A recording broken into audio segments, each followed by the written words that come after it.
चलिए बेटा, नमस्कार, सत श्री अकाल, आदाब, जय माता दी, जय भारत, राधा स्वामी। नया दिन, नई वीडियो। नहीं सर, झूठ मत बोलो, कपड़े पुराने। हाँ बेटा, कपड़े पुराने। मैं क्या करूं, मेरी घर पे लड़ाई हो गई थी अपनी मम्मी के साथ, तो मेरी मम्मी ने मेरे को कपड़े भी नहीं बदलने दिए। उसने कहा चल बाहर चले जा, तू आज सड़क पे ही रह।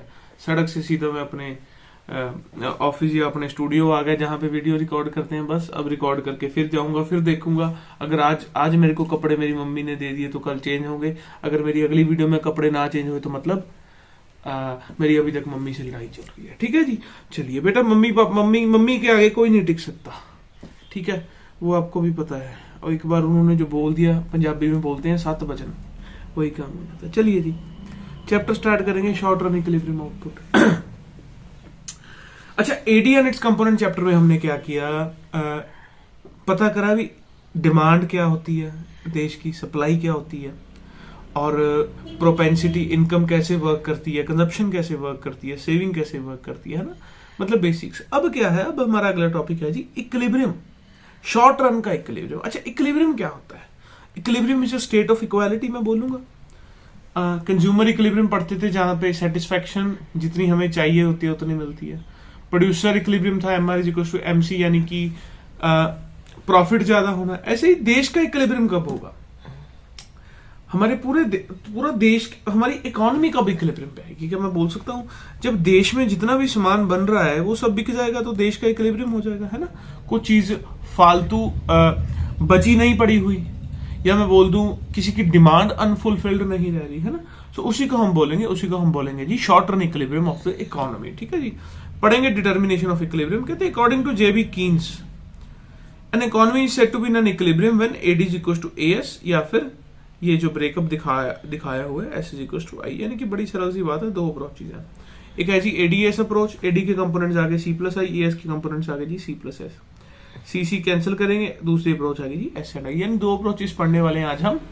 एक है जी एडीएस अप्रोच और दूसरी है G S and I approach. ठीक है जी। चलिए, ये भी वो कुछ लिखो। अच्छा, ADS approach. This states that an economy strikes equilibrium when what producer plans to sell equates coincides with what consumer wants to buy, which means AD is equal to AS, है ना। कहते हैं देश का इक्विलिब्रियम तब होगा जब जो कंज्यूमर खरीदना चाह रहा है वही प्रोड्यूसर बेचने के लिए तैयार होगा। ठीक है जी। अच्छा, assumptions। अच्छा जी, assumptions दोनों अप्रोचेस के लिए कॉमन है, ADS अप्रोच के लिए भी, SNI अप्रोच के लिए भी, जो है हम यही लिखेंगे। चलिए, पहली assumption क्या है जी? पहली assumption है जी क्लोज्ड इकोनॉमी। क्लोज्ड इकोनॉमी का मतलब क्या है? पिछली वीडियो में देखिए, क्लोज्ड इकोनॉमी क्या था? जिसका रेस्ट ऑफ द वर्ल्ड से कोई इंटरवेंशन नहीं था, यानी कि एक्सपोर्ट एंड इंपोर्ट जो है वो नहीं थे। दूसरी assumption है जी short period analysis. Short period क्या होता है? कभी भी हमने शॉर्ट पीरियड में आउटपुट बढ़ाना हो ना, तो हम एम्प्लॉयमेंट बढ़ा के आउटपुट बढ़ाएंगे। शॉर्ट पीरियड का मतलब ये है, मतलब मैं बोलूं आपको, अगर आपकी फर्ज कर लो कोई आपकी कोई आज मैं बोलूंगा कि हलवाई को क्या बोलते हैं हिंदी में? हलवाई को हिंदी में हलवाइयों बोलते हैं, है ना। सपोज कीजिए, नहीं हलवाई नहीं बोलते बेटा, सपोज कीजिए आपकी कोई स्वीट शॉप है। ठीक है, स्वीट शॉप में अगर आपको शाम को ऑर्डर आ गया कि आज हमें 200 समोसे एक्स्ट्रा चाहिए, तो क्या आप नई जो पैन या नए कोई मतलब बर्तन थोड़ी लेने चले जाओगे, है ना। आप क्या करोगे? आप 2-3 लेबर या 2-3 एम्प्लॉयज को एडिशनली उस समोसे वाले या जो भी चीज का ऑर्डर है उस काउंटर पे लगाओगे और आउटपुट बढ़ा दोगे। ऐसे ही कहते हैं शॉर्ट पीरियड का मतलब क्या होता है कि अगर हमने शॉर्ट पीरियड में आउटपुट बढ़ाना है तो हम केवल लेबर या एम्प्लॉयमेंट, यानी कि केवल मजदूरों को या केवल एम्प्लॉयज को बढ़ा के ही आउटपुट बढ़ाएंगे और टेक्नोलॉजी के कांस्टेंट रहेंगे। ठीक है ना। यानी कि जो ये इक्विलिब्रियम करने वाले हैं, इसमें जहां जहां भी आपको बोला जाएगा कि आउटपुट बढ़ रहा है या आउटपुट कम हो रहा है, वो क्यों बढ़ रहा है, क्यों कम हो रहा होगा? क्योंकि एम्प्लॉयमेंट चेंज हो रही है। तीसरा आगे जी price level in the economy is constant. महंगाई नहीं है भैया। AS is perfectly elastic. AS is elastic, इसका मतलब क्या है? इसका मतलब है जी, देखो, इलास्टिक का मतलब चेंजेबल, है ना। कहते हैं एएस जो है ना वो चेंजेबल है, मतलब वो बढ़ाई भी जा सकती है और कम भी करी जा सकती है। अच्छा, अगर मैं बोलूं कि एएस कांस्टेंट है, इसका मतलब क्या है? इसका मतलब है कि हमारी स्टैटिक जीडीपी, यानी चेंज नहीं कर पा रहे। अगले चैप्टर में वो करेंगे, एक्सेस डिमांड वाले चैप्टर में। ठीक है ना। अभी सिर्फ ये समझेंगे कि एएस हमारी इलास्टिक है, यानी कि बढ़ाई भी जा सकती है और कम भी करी जा सकती है। ठीक है जी। चलिए, assumptions होगी। उसके बाद स्केड्यूल बेटा वही वाला है जो पुराना है। ठीक है जी, YCSIADAS। ठीक है जी। आगे इसका डायग्राम आराम से बनाएंगे। आराम से कैसे बनाएंगे सर? ये आराम से बन गया हमारा डायग्राम। दुगी इसके। चलिए जी, ये बन गई हमारी Y, सॉरी एएस बन गया, ये बन गया हमारा एडी। एडी कहाँ से शुरू होगा? एडी शुरू होगा जी यहाँ से, एडी शुरू होगा जी यहाँ से। इसमें बोलूंगा जी एडी, इसमें बोलूंगा एएस, इसमें बोलूंगा ओ वाई और एक्स। ठीक है जी। चलिए एडी की लाइन है जी 45 डिग्री। ठीक है जी। एडी एस जहां पे इंटरसेक्ट कर रहा है ये होगा जी हमारा पॉइंट ऑफ इक्विलिब्रियम, यानी इसको बोलेंगे हम 300। ठीक है। वही बात बेटा फिर से अपनी नोटबुक्स पे ये डायग्राम को बनाइए स्केड्यूल के माध्यम से, तो चीजें आपको क्लियर होंगी। ऐसे मेरे बनाने से आपको, मेरे खाना खाने से आपकी भूख, आपका पेट नहीं भरेगा, है ना। तो मेरे डायग्राम बनाने से आपका जो है प्रैक्टिस नहीं हो पाएगी, इसलिए आप खुद से ट्राई करिए। मैंने तो समझाने के लिए आपको ये डायग्राम बनाया। So in the given diagram income is taken on OX axis whereas AD and AS are shown on OY axis. ठीक है जी। ADS यहाँ पे लिखेंगे, इनकम हम जो है यहाँ पे लिखेंगे। The graph shows AD and AS both lines intersect each other at point E। ये आ गया जी पॉइंट E और ये आ गया यहाँ पे correspond income. This is a point of equilibrium. ठीक है जी। आगे चलिए। What happens if conditions are not satisfied, यानी क्या होगा अगर ये कंडीशंस नॉट सेटिस्फाई होगी। कंडीशन मतलब ADS की कंडीशन अगर नहीं सेटिस्फाई, यानी इक्वल नहीं है, तो क्या होगा? तो दो चीजें होगी, है ना। सरल सी बात है। अगर इक्वल नहीं है तो क्या होगा?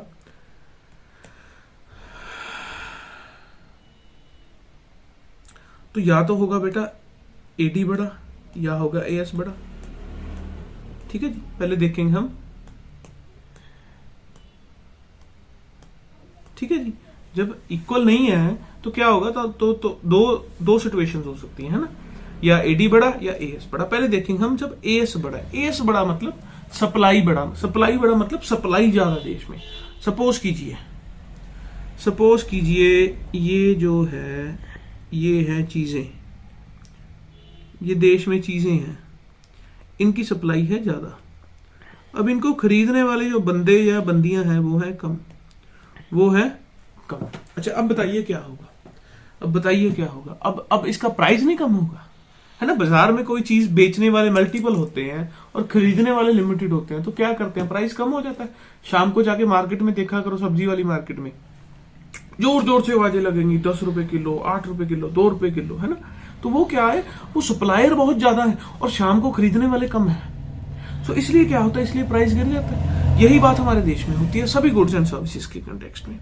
चलिए कहते हैं when AS greater than AD this situation implies that people in the economy plan to spend less, यानी देश में खर्चने वाले बंदे कम खर्चना चाह रहे हैं और प्रोड्यूसर जो है ज्यादा बेचना चाह रहे हैं। अब ये देखो, ये बेचने के लिए प्रोड्यूसर ने सामान ज्यादा दे दिया पर जो खरीदने वाले बंदे थे वो कम थे। ठीक है। This can be illustrated as example आप यही नोट्स में बना लीजिए। This means that due to shortage of demand some goods remains unsold. कहते चीजें बिकी नहीं, कुछ ना कुछ वापस खाली पड़ा रह गया। Which will create the unwanted inventory, जिसके कारण अनवांटेड इन्वेंट्री यानी फालतू इन्वेंट्री बची पड़ी रहेगी।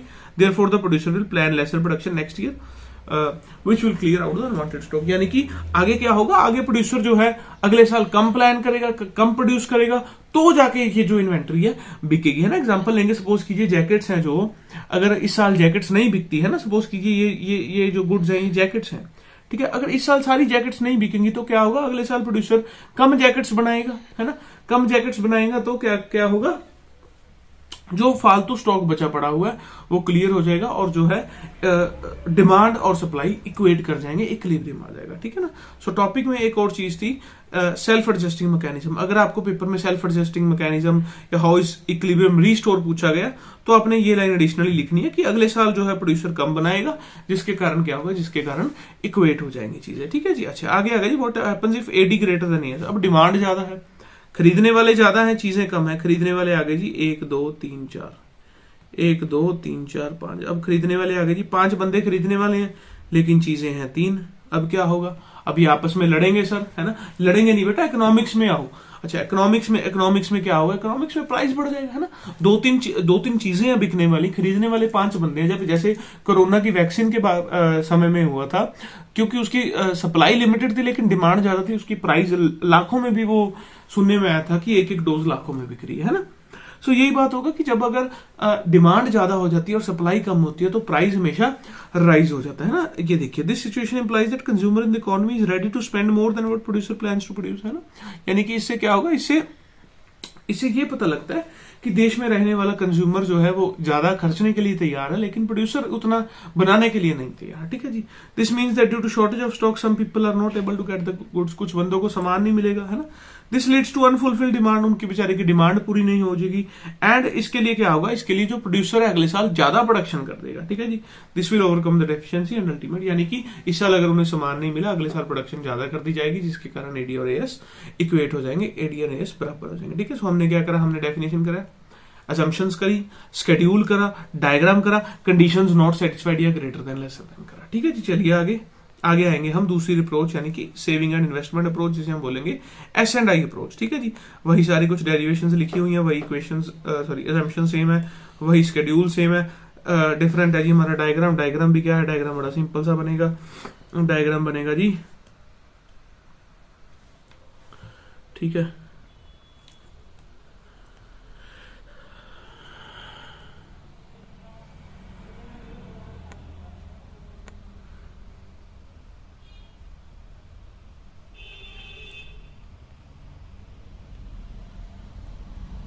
चलिए डायग्राम हमारा कुछ ऐसे बनेगा जी।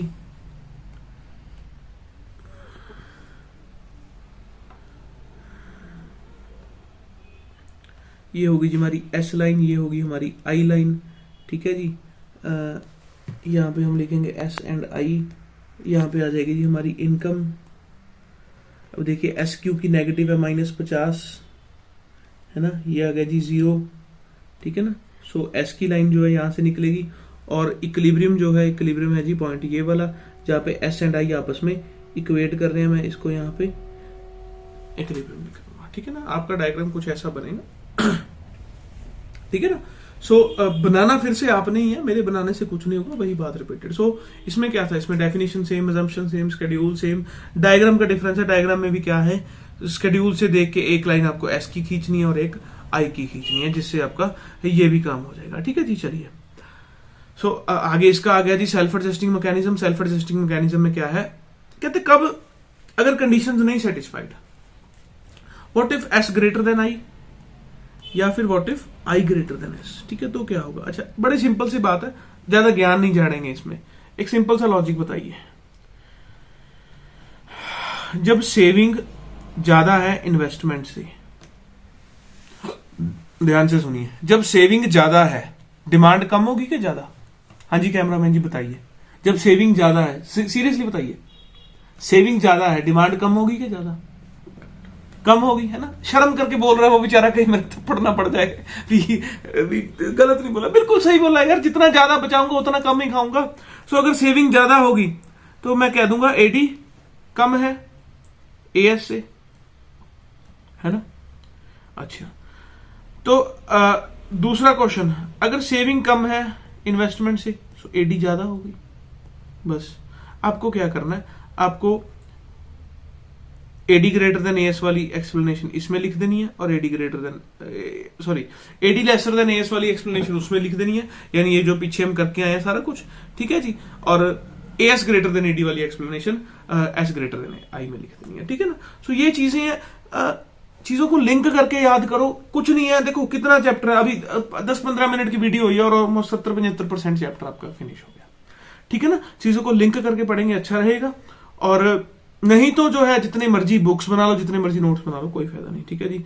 वही बात यहाँ पे लिखी हुई है अभी, comparatively greater this can be illustrated as, वही सारा कुछ लिखा हुआ है, वही आपको पॉसिबल तरीके हैं जिसमें क्वेश्चन आ सकता है। ठीक है जी। चलिए अब 2 टॉपिक रह गए हमारे, इन्वेस्टमेंट मल्टीप्लायर और रिलेशन बिटवीन के एंड एमपीसी, अगली वीडियो में करेंगे। ठीक है जी। चलिए धन्यवाद।